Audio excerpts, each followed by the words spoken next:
ইয়াউমা ইয়াফিরুল মারউ মিন আখি, মানুষ তার ভাই দেখে পালাবে। আমি নিজের সাথে মিলালাম, আমার ছোট ভাইকে দেখে আমি পালাবো? আমাকে দেখে সে পালাবে? ওয়া উম্মিহি ওয়া আবি, যেই মায়ের পেটে 10 মাস আমি ছিলাম, যে মা মিনা ঘরে না গেলে ঘুমায় না, আমি না খেলে মা খেতে চায় না, আমার জন্য আমার মায়ের প্রাণ, আমার মায়ের জন্য আমার প্রাণ, কত ভালোবাসাবাসী। ওই মা আমাকে দেখে চিনবে না, আমি নাকি আমার মাকে দেখে চিনব না। আমি আমার বাবারে দেখে পালাবো। ছোটবেলা থেকে কোলে পিঠে করে আমার বাবা আমারে মানুষ করলো, বাবাকে কত ভালোবাসি, বাবার সাথে কত ভালোবাসার গল্প, এই বাবারে দেখে আমি দৌড় দিব, বাবা আমারে দেখে দৌড়াবে। ওয়া সাহিবাতিহি ওয়া বানি, সাহিবা মানে প্রিয়তমা স্ত্রী, যার সাথে এত ভালোবাসা এত খুনসুটি, তারে দেখে আমি পালাবো। ওয়া বানি, আমার সন্তান, যেই সন্তানের জন্য আমি আমার জীবনও দিতে রাজি, ঠিক কি না? সন্তানকে দেখে আমি দৌড়। আব্বু বলে ডাক দিল, আমি চিনব না।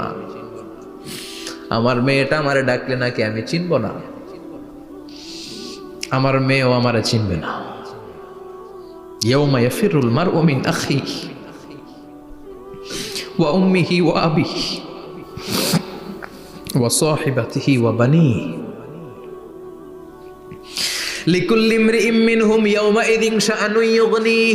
বিশ্বনবী বললেন, আয়েশা, সেদিনটা আজকের দিনের মতো নয়, ভয়ঙ্কর একটা দিন হবে। বাবা ছেলেরে চিনবে না, ছেলে বাবার চিনবে না, মা তার মেয়েরে চিনবে না, মেয়ে তার মারে চিনবে না। মা আর মেয়ের ভালোবাসার চেয়ে বড় ভালোবাসা হতে পারে? বাবা ছেলের ভালোবাসার চেয়ে বড় ভালোবাসা? স্বামী স্ত্রীর ভালোবাসার চাইতে বড় ভালোবাসা দুনিয়ায় আছে? স্বামী স্ত্রীরে চিনবে না, স্ত্রী স্বামীকে চিনবে না, বন্ধু বন্ধুরে চিনবে না, ইমাম সাহেব মুসল্লিরে চিনবে না, মুসল্লি ইমাম সাহেবকে চিনবে না। ঈমান আনতে হবে কার উপর? জোরে বলেন। ঈমানের পথে অবিচল থেকে আমার মরণ যেন হয়, ঈমানের পথে অবিচল থেকে আমার মরণ যেন হয়।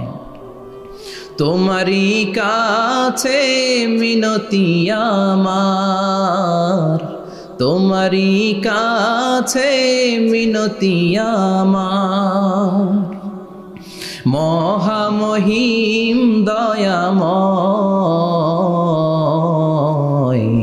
ঈমানের পথে অবিচল থেকে আমার মরণ যেন হয়। পড়েন আমিন। চমৎকার দোয়া হয়ে গেছে না? ঈমানের পথে অবিচল থেকে আমার মরণ যেন হয়। আবার পড়েন আমিন।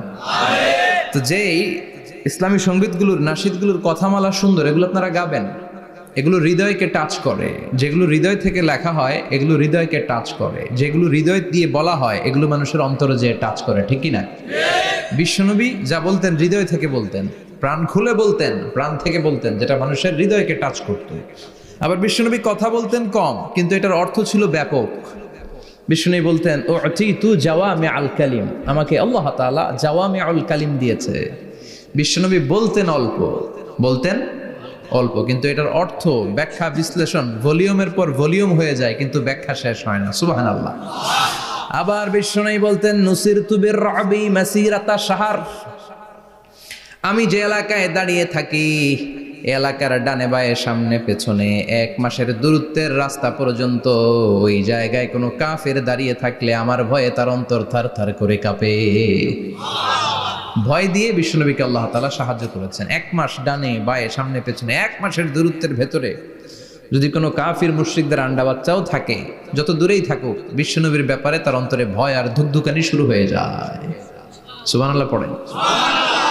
এজন্য আমরা বিপদ কাটাতে পারবো না যতক্ষণ না ঈমানদার না হতে পারি। পাক্কা ঈমানদার হতে হবে। ওয়ালা তালবিসু ঈমানাহুম বিযুলমিন, তোমাদের ঈমানকে জুলুমের সাথে মিশ্রিত করো না। জুলুম মানে শিরক, শিরকের সাথে আমাদের কোনো সম্পর্ক নাই। ঈমান হতে হবে পাক্কা ঈমান। ঈমানের সাথে যদি শিরক ঢুকে, ওটা কি পাক্কা ঈমান হয়? খালিস ঈমান হয়? মসজিদে যে নামাজও পড়েন, মাজারে যে সেজদাও দেন, এরকম আছে না নাই? মসজিদে যে আল্লাহর কাছে চায়, মাজারে যে বাবার কাছে চায়, আছে না নাই? মসজিদেও দান করে, আবার মাজারে যেও দান করে, আছে না নাই? না, আপনার এই ডবল স্ট্যান্ডার্ডকে থামিয়ে দিতে হবে, এটাকে ব্রেক করে ফেলতে হবে। আপনি চাইবেন শুধু একজনের কাছে, তিনি কে? বিশ্বনবী বলতেন, ইদা সাআলতা ফাসআলিল্লাহ, যখন চাইবা আল্লাহর কাছে চাও। হাত পাতবেন কার কাছে? ওয়া ইদা ইসতাআনতা ফাসতাইন বিল্লাহ, সাহায্য যদি চাও একমাত্র কার কাছে যাবা?